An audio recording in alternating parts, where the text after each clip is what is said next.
My name is Sheila Taylor, and this is how my story began. I used to think that when people said something better, they meant a promotion, a bigger apartment, maybe a faster car, the kind of thing you plan for work toward and eventually earn.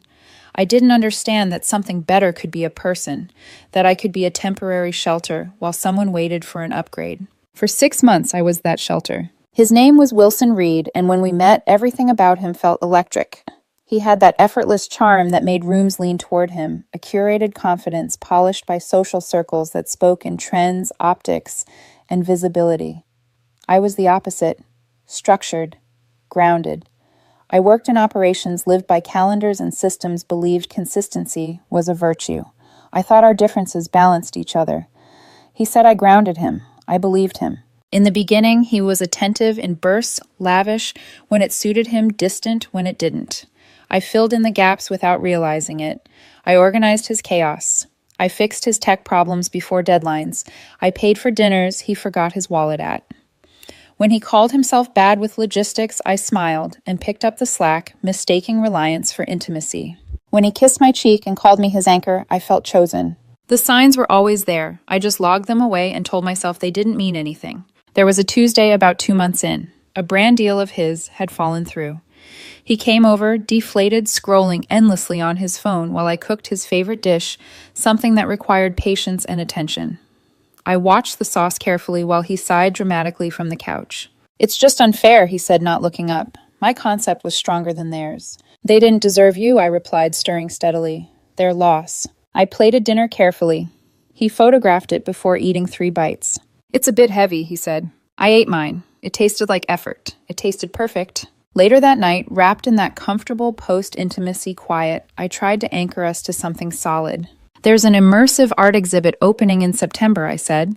"Tickets go on sale Friday. Want me to grab 2?" He laughed softly, applying a charcoal mask, his face unreadable beneath the gray. "September," he said.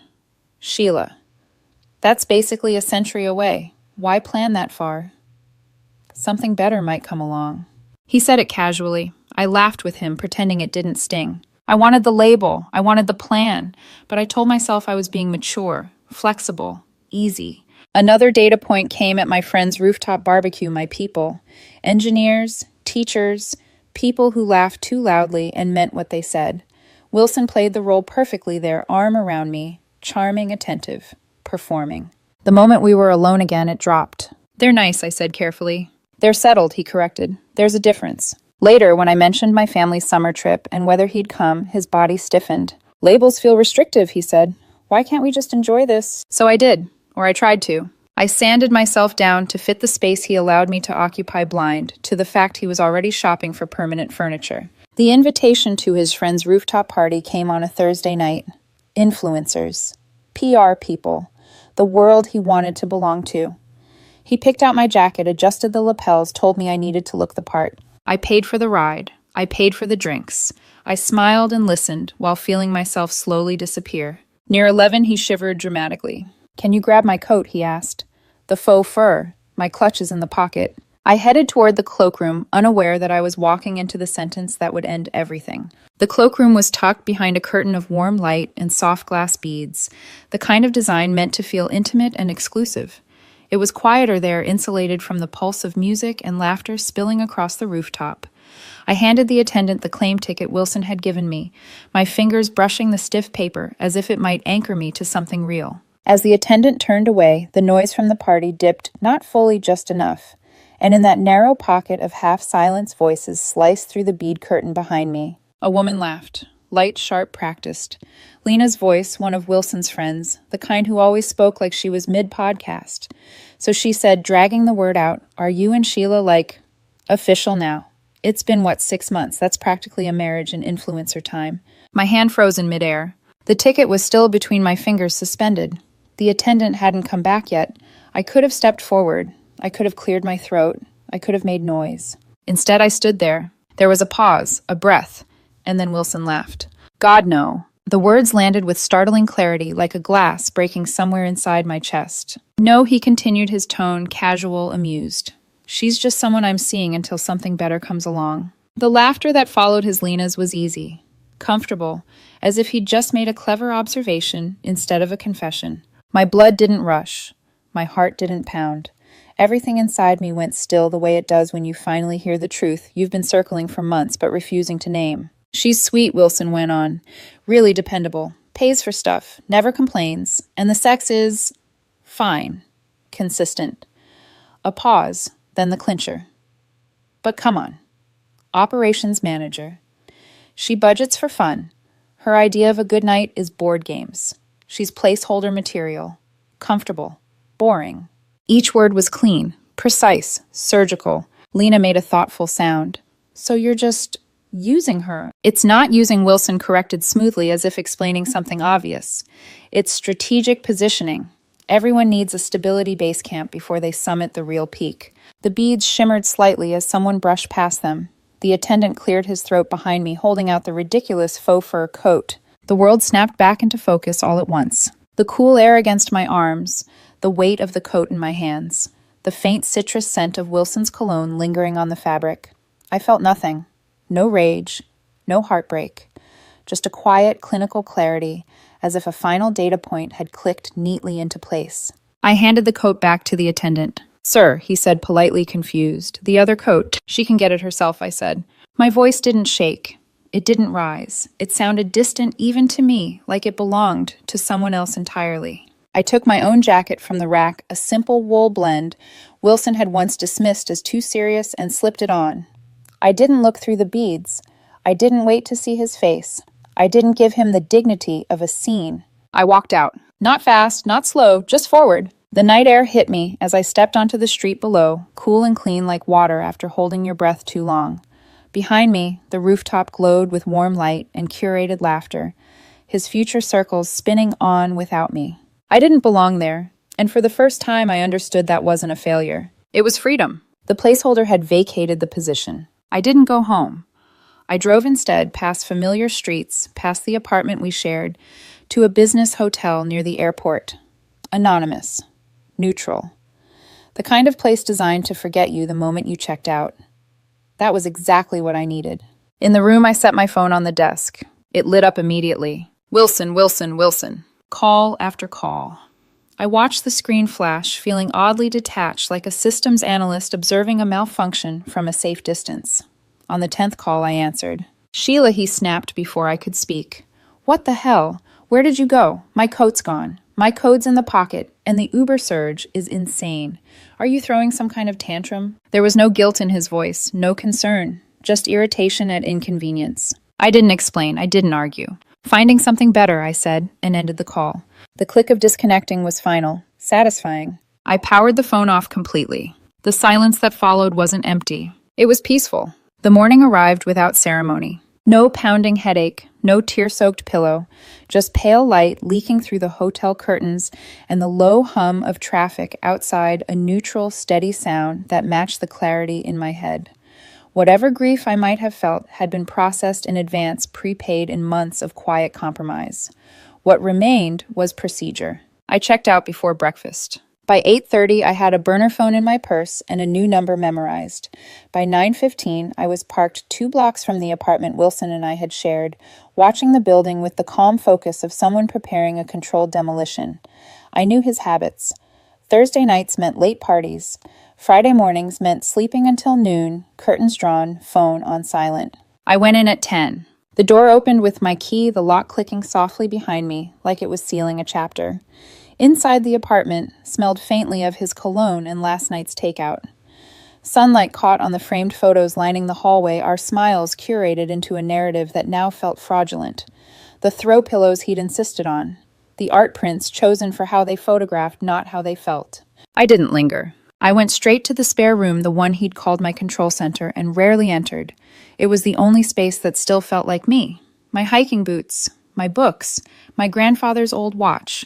Documents I'd carefully filed, quietly maintained, while funding someone else's aesthetic. I packed with intention.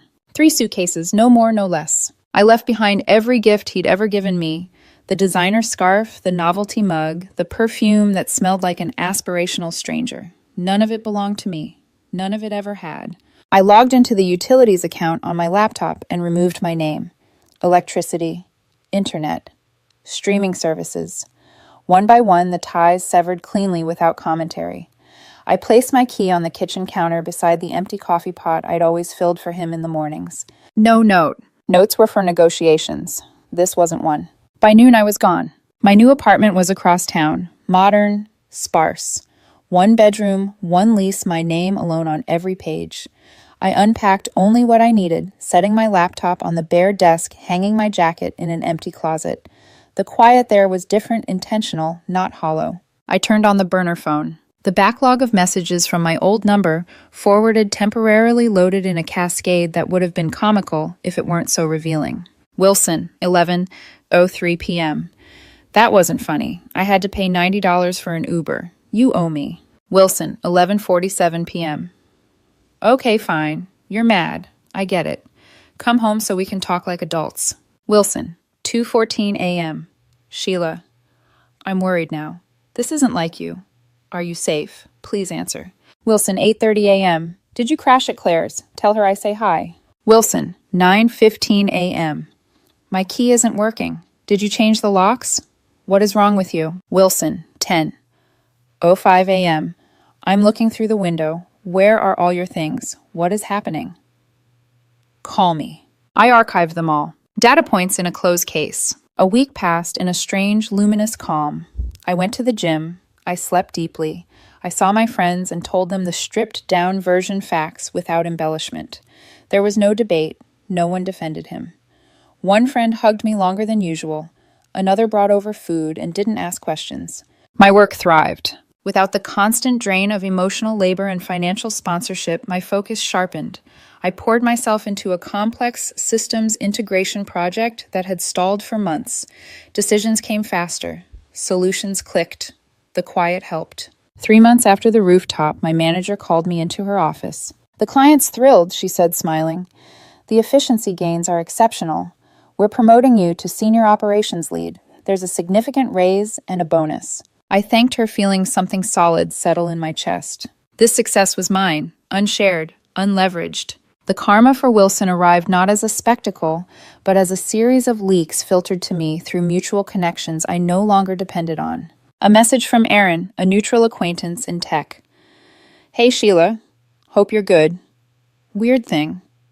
Saw Wilson at a launch party. He was telling people you had some kind of emotional breakdown and ghosted him. But then I ran into someone who knew Lena, and apparently the real story is that he got caught calling you a placeholder. I replied simply, thanks for the heads up. All good here. The victim narrative was predictable. So was the collapse of it. LinkedIn delivered the next update without my asking. A congratulatory post from Vertex Media, the agency Wilson had once name-dropped endlessly. They were announcing a new brand ambassador. It wasn't him. The caption praised authenticity. I smiled briefly. His social media became a case study in unraveling. Melancholy sunsets, quotes about betrayal. Then defiant selfies captioned, leveling up alone. The comments shifted subtly, support from strangers, pointed questions from people who knew better. One comment disappeared quickly. A screenshot did not.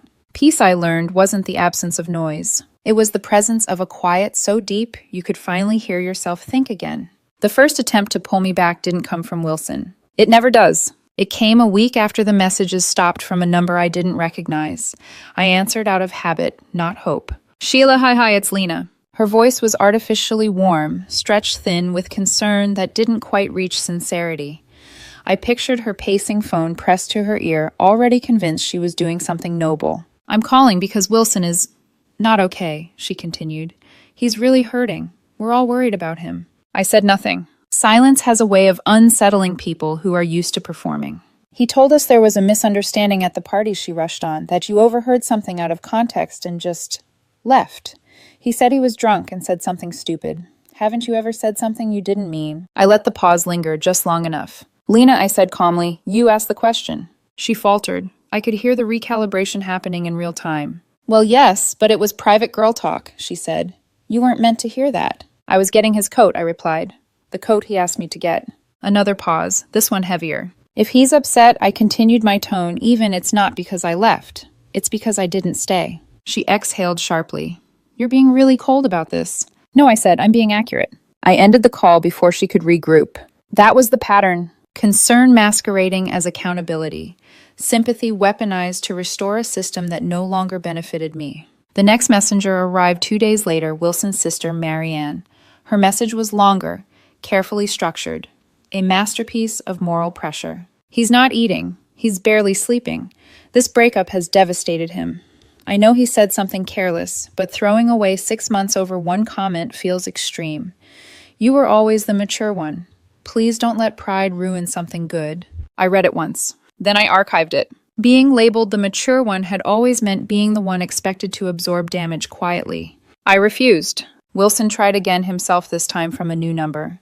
The tone shifted from confusion to accusation. You're punishing me. This silence is cruel. You're not even giving me a chance to explain. I didn't respond. I didn't need an explanation. I'd heard the thesis statement in his own words. Meanwhile, my life continued to expand in the quiet he'd once filled with noise. Mornings became my own again. I went to the gym without checking my phone. I cooked meals I liked, not ones that photographed well. I laughed with friends without feeling like I was being evaluated. At work, my reputation shifted subtly. People trusted my judgment more. I spoke with certainty. I wasn't distracted by the low-grade anxiety of maintaining someone else's emotional equilibrium. And then came the escalation. A text late one night from an unknown number. Sheila, it's Wilson. Please don't ignore this. My mom's in the hospital. It's her heart. I'm falling apart. I don't know who else to call. For a brief moment, just a flicker instinct tugged at me. Then recognition settled in. His mother, Barbara, was a yoga instructor who documented every sunrise inversion on social media. I opened the app. There she was, smiling upside down on a beach posted 4 hours earlier. #grateful, #living my best life. I didn't reply. I saved the contact instead. Wilson. Tactics. I wanted a record. The next attempt came with location awareness. I was mid-set at the gym when I sensed someone standing too close. I racked the bar and sat up. Wilson stood there. He looked different.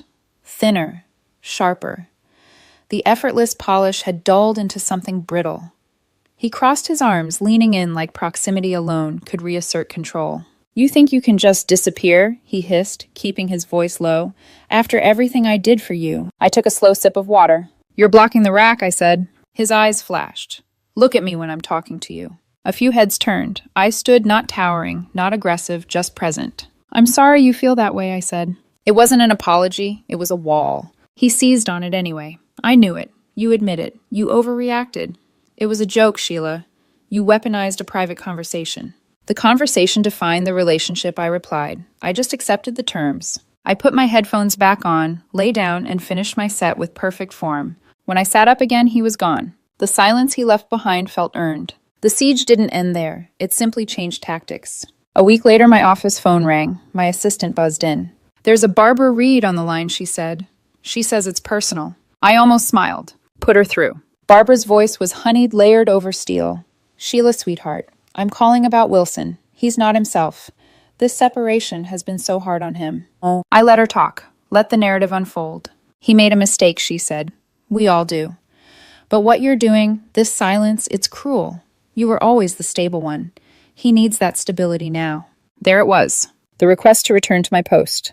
What would you like me to do, Barbara? I asked, politely curious. Forgive him. Talk to him. Be the woman I thought you were. Wilson told me explicitly that I was temporary, I said gently. He was right. My stability belongs to me now. It's not a service I provide anymore. Her tone snapped. You're selfish, after everything we welcomed you into. Goodbye, Barbara, I said, and hung up. The last messenger had fallen, and with it, the illusion that I owed anyone an explanation for choosing myself. Karma didn't arrive with spectacle. There were no public humiliations, no dramatic confrontations, no moment where Wilson fell to his knees and begged for forgiveness in the rain. What came instead was quieter and far more fitting. It came in the form of absence. I didn't go looking for updates about his life, but information has a way of leaking through the cracks when you've shared a social orbit. Mutual acquaintances, casual comments, algorithmic suggestions, pieces drifted in, whether I wanted them or not. The first sign was financial. A friend I hadn't spoken to in months mentioned offhandedly that Wilson had moved out of his apartment.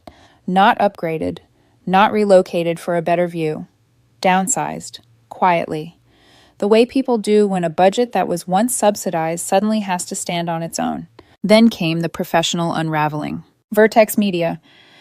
The agency he'd spoken about as if it were a foregone conclusion announced their new ambassador.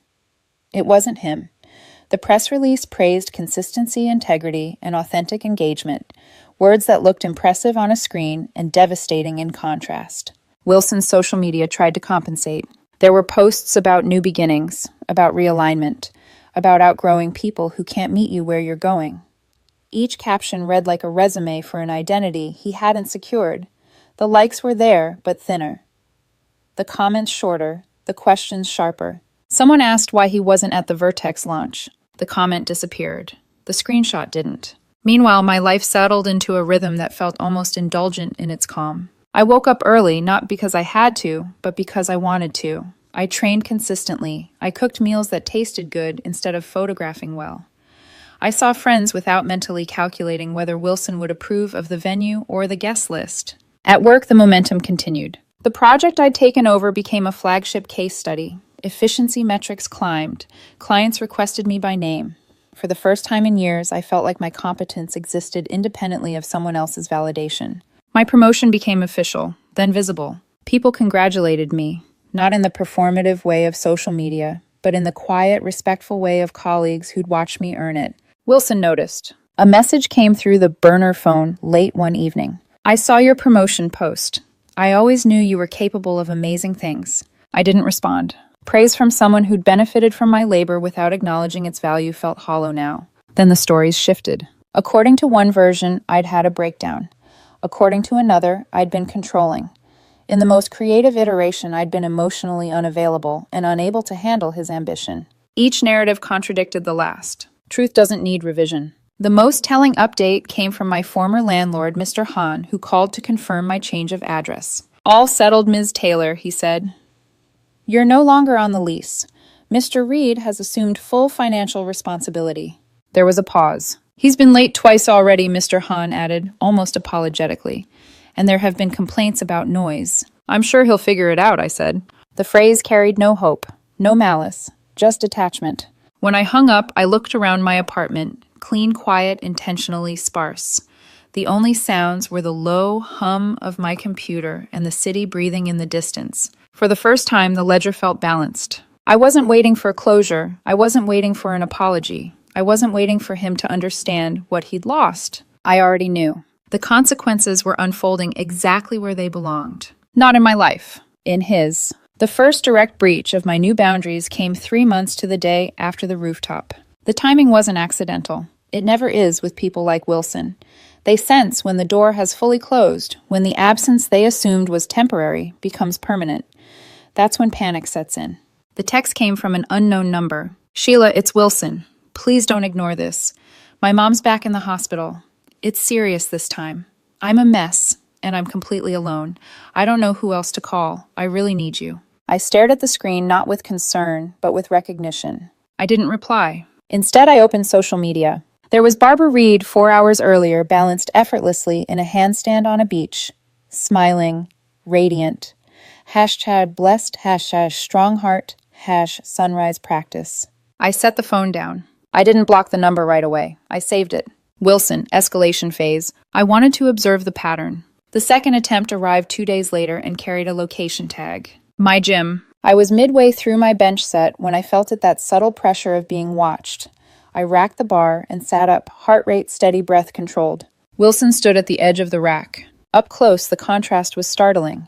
The clothes were still expensive, the grooming still deliberate, but the ease was gone. His eyes darted, searching for leverage, for recognition, for something to grab onto. You really think you can just erase me, he said under his breath. After everything I did for you. I took a slow drink of water. You're blocking the equipment, I said calmly. His jaw tightened. Look at me when I'm talking to you. I stood not aggressively, not defensively, just enough to meet his gaze without shrinking. I am looking at you, I said, and I'm done. His composure fractured. I made you interesting, he snapped. You were a spreadsheet with a pulse before me. The insult would have cut me once. Now it landed like static. I liked being boring, I replied. It was stable. He scoffed. You're really going to throw this away because of one joke. It wasn't a joke, I said. It was a business plan. And I declined the contract. He stared at me, searching for emotion, anger, sadness, longing. Anything he could use. I gave him none. I put my headphones back on, lay down, and resumed my set. When I sat up again, he was gone. The third attempt was more elaborate. My office phone rang late afternoon. My assistant buzzed in her tone careful. There's a woman named Barbara Reed on the line again. She insists it's urgent. I let out a slow breath. Put her through. Sheila Barbara began, her voice coated in wounded dignity. I'm calling because this has gone too far. Wilson is unraveling. He's lost weight. He's barely functioning. I'm sorry to hear that, I said. And I meant it in the abstract way. You're sorry it rained somewhere you don't live. He needs you, she pressed. You were his grounding force, his stability. There it was again, the assignment. Wilson told me I was a placeholder, I said evenly. Placeholders aren't meant to stay. Her voice sharpened. You're being vindictive. No, I said. I'm being consistent. There was a sharp inhale on the line. After everything we did for you. You didn't do anything for me, I interrupted gently. You benefited from what I gave. Silence. I ended the call. The final attempt came where he knew it would be hardest to refuse. The Tech Forward Awards Gala. A year earlier, I would have dreaded the event polished conversations, strategic networking, performative enthusiasm. This time I attended as a finalist, then a winner. My team cheered when our project took the Innovation and Efficiency Award. The plaque was cool and heavy in my hands. I felt present, solid. I was at the bar ordering sparkling water for myself and a gin and tonic for my lead developer Maya when I felt a familiar shift in the air. Not a scent, a presence. Sheila. I turned. Wilson stood there, immaculate in a tuxedo that didn't quite fit the moment. Beside him was a woman in her early 20s, elegant, distant, already scanning the room. His +1, his current base camp. You look incredible, he said quickly, eyes tracking the confidence I wore without effort now. I heard about your award. I always believed in you. I nodded politely. Thank you. He stepped closer, lowering his voice. I miss you. I've been seeing a therapist. I've done a lot of work. I realize now I was scared. Scared of how real it was with you. The words were smooth, practiced, tailored to the successful version of me standing in front of him. I waited. Silence unsettles people who rely on performance. What we had was real, he insisted. You know it was. I took a sip of water. What we had was transactional, I said. You received stability, I received proximity. The transaction ended on the rooftop. His eyes flashed. Do you hate me? Hate. I set my glass down. Hate requires investment, I said calmly. I don't think about you at all. I gestured toward my team laughing nearby, toward the plaque resting on the table. I'm done, I added. Please don't contact me again. I turned away without waiting for a response. Behind me, the music swelled. Conversations continued. The room didn't shift around his presence anymore. And for the first time, I knew it never would again. I didn't look back at Wilson as I walked toward my team. I didn't need to. The sound of their laughter reached me first. Unforced, familiar, real. Maya accepted the gin and tonic from my hand and leaned in slightly. Who was the man in the tuxedo who just realized he no longer exists? She murmured. No one, I said. And for the first time, the word felt exact. The gala continued without interruption. My colleagues spoke about future projects, joked about deadlines, argued playfully over which bar we should end the night at. I listened, present in my body, not monitoring someone else's emotional temperature, not wondering if I was enough. Across the room, Wilson lingered where I'd left him. I saw it only because my eyes happened to pass over that part of the space, not because I was looking for him. He stood beside his date, who was already disengaging her attention, drawn to someone younger, louder, shinier. She laughed at something a stranger said and drifted away, leaving Wilson holding 2 drinks. He didn't follow her. He didn't chase. He just stood there still as if the script had ended and no one had given him the next line. That was the final data point. Not his regret, not his apology, not his loneliness. His irrelevance. I turned back to my team, to conversations that didn't orbit around status or leverage. The evening unfolded easily after that. I left when I was tired. I went home alone, not lonely, just complete. In the days that followed, nothing dramatic happened. And that was the point. There were no more messages, no new numbers, no intermediaries. The noise finally stopped, not because he respected my boundaries, but because there was nothing left to extract. The absence settled into something permanent. I reflected on the word placeholder in the quiet moments, on how much power it once had over me, how I'd twisted myself to earn permanence in a role never designed to offer it. I wasn't temporary. I was misallocated. And once reassigned to myself, everything began to function as it should. One evening, weeks later, I sat on my balcony, city lights blinking steadily below.